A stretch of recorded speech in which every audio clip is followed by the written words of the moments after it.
Hey everyone, I'm Roderick, your friendly neighborhood geek from Fresh Geek Entertainment, the one-stop shop for everything geek related. I'll be bringing you reviews on the latest in geek culture, Star Wars, Marvel, DC, honestly anything that sparks my interest.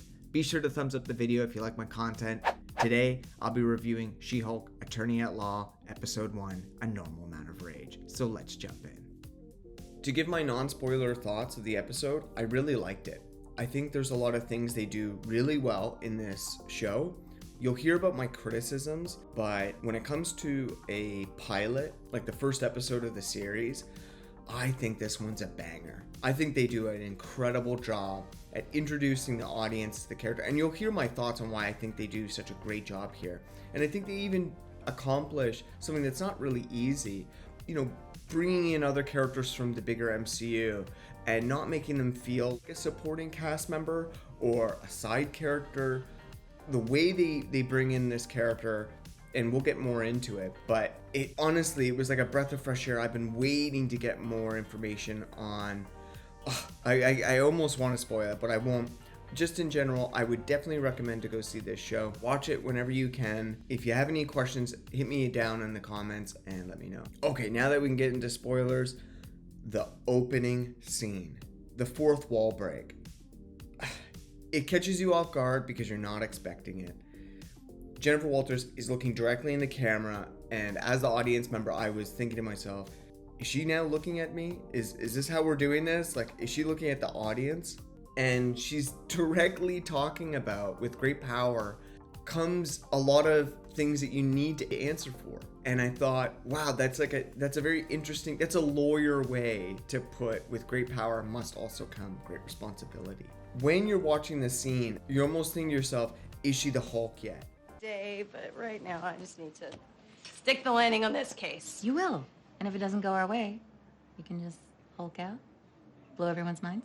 Nikki even mentions the hulking out comment, and you're almost thinking, is she making a joke about her cousin? Is that okay? Like, I guess that's okay with Jennifer. When she goes, no, I don't want to hulk out, you're now on the tip of your toes going, okay, so where are we with the series? When does this take place? And it's and they do a great job. Like, really, moments after she's about to leave the room, comes back, looks at the audience, and yeah, about that. It's true. I am a Hulk. And I'm guessing you're not going to be able to focus on this fun lawyer show until you know all about that. So let me get you up to speed. A few months ago, I went on a road trip with my cousin Bruce. Literally calls out not just the audience, but calls out, I think directly, you think she's talking to you, but then you realize, I think she's kind of trying to talk to the haters, the people that believe we need a backstory to explain her character. Even though the MCU, in Civil War, we're thrusted into Peter Parker's Spider-Man story, we're not given his origin, and we're okay with it. Well, here's Jennifer Walters going like, I guess for you to enjoy this show, I'm gonna have to explain how I have this, and you're gonna have to, the only way you're gonna enjoy it is if you get an explanation of why I'm here and how I have these powers. Okay, well, it starts 3 months ago, and I love that we jump back to a scene where I was completely taken back, but we have what? We have Mark Ruffalo appearing as Bruce Banner, back again since Shang-Chi post-credit scene. Sorry, spoiler alert. Please watch that movie. It's a great movie. Represent Canada, Toronto specifically. Moving on to the next part I really appreciate about the whole show. Bruce explaining his current look. He created this dampener that allows him to keep him in Bruce form. Because, I made this little device which keeps me in human form. I couldn't believe seeing Mark Ruffalo so soon. This was amazing. I didn't really expect Mark Ruffalo to be in the first episode. That's such a treat. I still feel like we all take this for granted. I grew up in the 90s, so the animated series crossovers were like the biggest deal to me, and I still can't believe that even happened. I'm rewatching the X-Men animated series right now, and my goodness, it's amazing. It's brilliant, and I'm still surprised at the political depths that show goes to. But to jump back to She-Hulk, I love the fact that we have a Sakaran ship come out of nowhere, and we're immediately like, oh my god, that's a ship from Thor Ragnarok. Why is it here? You Set for good times, orgies and stuff. Did you just say the Grandmaster used it for orgies? Yeah. Don't touch anything. 5 minutes later. Come on. There's got to be a gun on this thing. That looks like a gun. It's my birthday!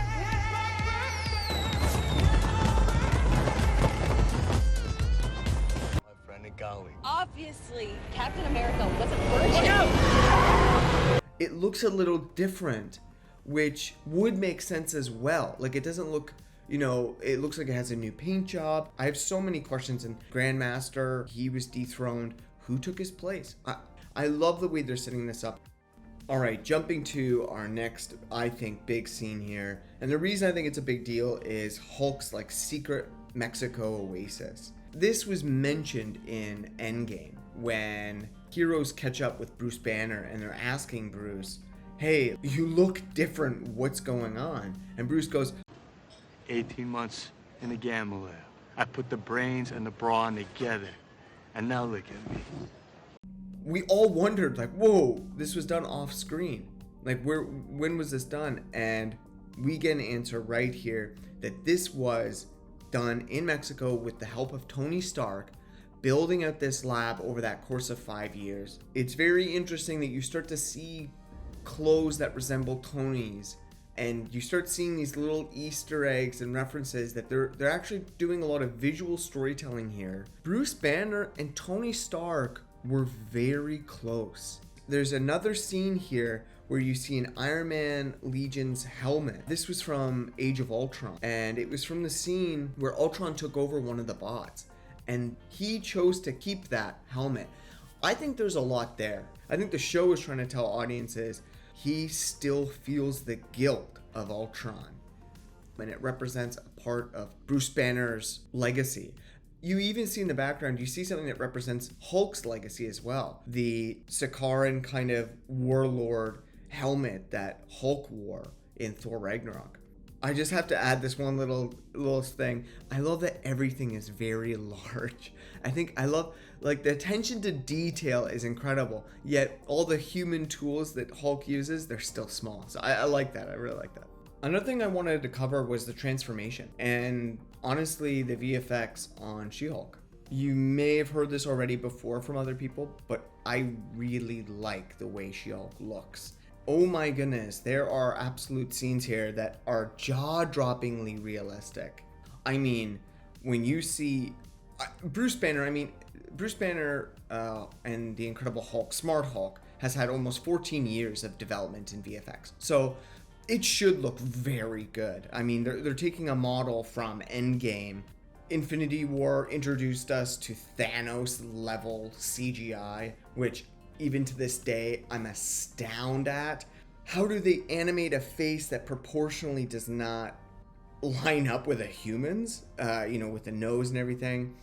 But for what they did with She-Hulk, I think they did an incredible job. And I do believe that, creating the VFX for She-Hulk is a far more difficult hill to climb. Who knew we were going to get a Hulk and Hulk training scene? I can't say this enough. Please, everyone, let's not take this for granted. We can criticize the writing, we can criticize action, whatever, but you have to pay respect where it's due. We are watching two Hulks, on screen, training. This was incredible. To the biggest set piece, Hulk versus She-Hulk. I didn't think we were going to get a training scene. I didn't think we were going to get Mark Ruffalo in the first episode. I didn't think we were going to get Jennifer Walters changing into She-Hulk. And this episode, though it is short, it encapsulates a lot of storytelling. This fight was incredible. I loved it. I loved almost every aspect of it. And we got to see the return of one of Hulk's iconic moves, the Thunderclap. The Thunderclap is one of my favorite moves. I played it in the most recent Marvel Avengers video game. It's incredible there. I even like kind of the look it is in that game. And I really love, since its introduction into the MCU in the Incredible Hulk I've been missing this thunderclap. I thought that was a chef's kiss on that fight scene. And just the iconic Hulks roaring at each other. This brought so much warmth to my heart. Again, I try and watch these shows and be, I want to critique a lot of this. I want to go, oh, this is like I don't like how they're doing this. But I always get taken back, and maybe I'm a little biased because I grew up with the Marvel comics a little bit more than DC. I still love, I still grew up with DC, and I love a lot of DC characters. But when I got to see these two Hulks roar at each other, I'm like, I've seen this in the comics, I've seen this in video games, and I love it. I love it. So this is awesome. Okay, to cap this whole review off, we're going to talk about something I love about this series, and I can't wait for more of this artwork, and I hope it kind of slightly changes, and I kind of know it does. I saw episode 2, so I'm a bit ahead here, but I want to say I love the artwork in this series. It's amazing. I love that it focuses on the court drawings and the way they're illustrated, the way they're painted. I believe it looks very watercolory with pen or with colored pencil crayon. It's fantastic, and I love that they mention Captain America's virginity in the beginning of the episode with Bruce Banner and Jennifer Walters in the car. In the credits, there's a piece of artwork where it's Jennifer Walters pointing at Captain America ? Virgin? and she's pointing at candidates of potential suspects with Haley Atwell's Agent Carter, which is amazing. And then, boom, just moments later we catch up and it's Jennifer Walters in human form. Back, which is amazing. People don't realize this. She went back to hang out with Bruce Banner, so she has this relationship with Bruce that I can't wait to see carrying forward. Or the way they end this post-credit, Marvel really let Tatiana Maslany really emphasize the later part of that, the swear word, and it's like fuck, and you can almost hear the at the very end, and I was like, that's brilliant. That's amazing. My verdict. And this takes into consideration my criticism. My verdict on the show is it's an 8.5 out of 10. My little final criticism of the show, I love the idea that Marvel kind of approaches with some stuff. They kind of have this get it done attitude. They want to jump immediately to what fans want. They're like, they want to get to it, right? You want to see Jennifer Walters as She-Hulk? Boom. I'm not complaining about the Netflix series. I love the Netflix series. Even Iron Fist, I have, appreciation for. I obviously I wish it was, executed a little bit better. But my criticism here is I just wish we had a little bit more time with these characters. But I also really like this fast-paced story development. It is a criticism. It doesn't have a huge impact on my final verdict. 8.5 out of 10. I think this is a great pilot, and I think this is an incredible start to the show. I just want to say thank you so much for catching my review on She-Hulk, A Normal Amount of Rage, Episode 1. I had an amazing time. I hope you guys like this content. This is my first channel. I'm starting out. Let me know if you guys have any questions or if there's anything you want me to review. Hit me up in the comment section. I'd really appreciate that. And don't forget to like and subscribe. And if you want to get notified on my next video, please hit the notification bell. I really would appreciate that. So I hope all of you have a wonderful day and take care and be safe. Thanks.